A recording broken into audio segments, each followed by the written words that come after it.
most important topic in this module is pancreatitis. What is pancreatitis? It is inflammation of pancreatic parenchyma. For clinical purposes, pancreatitis is divided into acute pancreatitis and chronic pancreatitis. Acute pancreatitis present as an emergency and it can be recurring. Chronic pancreatitis is a prolonged and frequently lifelong disorder resulting from the development of fibrosis within pancreas. The diagnosis of acute pancreatitis is based on two or more of the following criteria, that is severe abdominal pain, serum amylase and lipase more than 3 times higher than the institution's upper limit, and CECT abdomen finding of acute pancreatitis. So, these are the 3 criteria. If you have 2 out of 3 criteria, then it will fulfill the diagnosis of acute pancreatitis. Usually, first 2 criteria are present and CECT is not generally required. Little bit about chronic pancreatitis.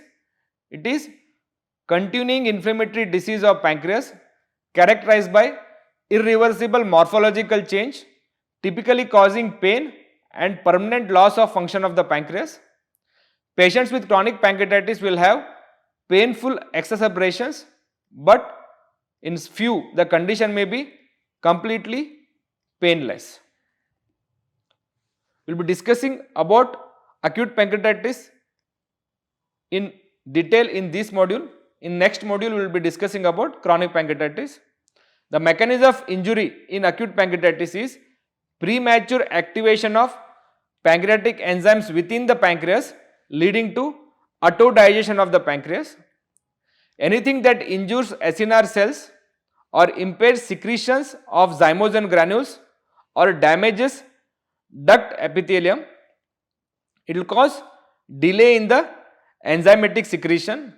Thus, there will be trigger for acute pancreatitis. Once there is a trigger for acute pancreatitis, there will be initiation of cellular injury which leads to inflammatory process which manifest as pancreatic edema, pancreatic hemorrhage or pancreatic necrosis. There will be release of inflammatory mediators into the circulation causing systemic complications in the form of hemodynamic instability, bacteremia due to translocation of normal gut flora, acute respiratory distress syndrome, pleural effusion, more common on left side compared to right side, gastrointestinal hemorrhage, renal failure and disseminated intravascular coagulation. So, these are the systemic complications because of inflammatory mediators getting released into the circulation. Acute pancreatitis is classified as mild pancreatitis or interstitial edematous pancreatitis. The other type is severe pancreatitis or necrotizing pancreatitis. Mild pancreatitis or interstitial edematous pancreatitis, there will be interstitial edema of the gland, but there will be minimal organ dysfunction. Majority of patients who have mild pancreatitis or intestinal edematous pancreatitis have a mild disease and mortality is low, around 1%. In contrast, the patients who are having severe pancreatitis or necrotizing pancreatitis, this condition is seen in 5 to 10% only. It is characterized by pancreatic necrosis, severe systemic inflammatory response, and then multi-organ failure, and mortality in this condition is around 20 to 50%. There are 2 phases in acute pancreatitis, early phase and late phase. Early phase lasts for around a week. It is characterized by systemic inflammatory response syndrome. If systemic inflammatory response syndrome is severe, it will lead to transient or persistent organ failure. When do you call the organ failure as transient? When the organ failure lasts for less than 48 hours. If the organ failure lasts more than 48 hours, then you call it as persistent organ failure. 1/3 of death in severe acute pancreatitis occur in early phase of attack due to multi-organ failure. Late phase is seen in those patients who suffer severe attack which can run from weeks to months. It is characterized by persistent systemic signs of inflammation or presence of local complications in the form of fluid collections and peripancreatic sepsis. We are going to discuss in detail about local complications in subsequent slides. Death occurring after first week of onset of acute pancreatitis is generally because of septic complications, and this has been asked as an MCQ in the past. Coming to the etiology of acute pancreatitis, there are 4 major causes for acute pancreatitis. The most common cause of acute pancreatitis is, which is seen in 50% of the cases. The other causes is alcohol abuse in 20%, idiopathic in 20% of the patient, and the other causes contribute for 10% of the cases of acute pancreatitis. Gallstone pancreatitis is triggered by passage of gallstone into the common bile duct. We know that biliary and pancreatic duct join to share a common channel before ending at ampulla.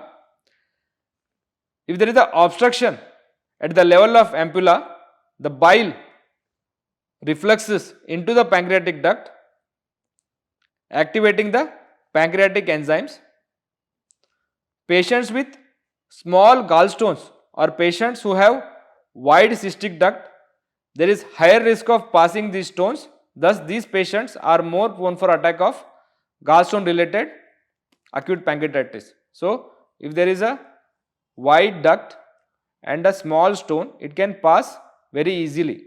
If the cystic duct is very small and stone is very large, it is unlikely to pass. That is why the risk of having gallstone related pancreatitis, acute pancreatitis, is there with small gallstone and wide cystic duct. What are the proposed mechanism for alcoholic pancreatitis? So, we know up to 20% of the cases because of alcohol abuse. It may be because of direct toxicity of alcohol, because of effects on diet. The alcoholics are malnourished, concomitant smoking. These patients have hypersecretion. There can be duct obstruction or reflux, or patients have hyperlipidemia. So, these are the proposed mechanisms of pancreatitis in patients who have history of alcohol abuse. What is the pathophysiology of acute pancreatitis? We discussed about gallstone, ethanol ingestion, idiopathic causes. We will discuss about autoimmune pancreatitis subsequently. Pancreatitis can also happen because of ERCP, because of some drugs, or there is an anatomical obstruction. Because of that, there will be initiation of pancreatic injury. Secondary to pancreatic injury, there will be secretion of cytokines like TNF alpha and IL-1, and these again cause pancreatic injury. With TNF alpha and IL-1, there will be initiation of inflammatory cascade with release of IL-2, IL-6, IL-8, IL-10, bradykinin and platelet activating factor. All these mediators will cause systemic inflammatory response syndrome, which can progress to multi-organ dysfunction syndrome, and few unlucky patients can die because of this.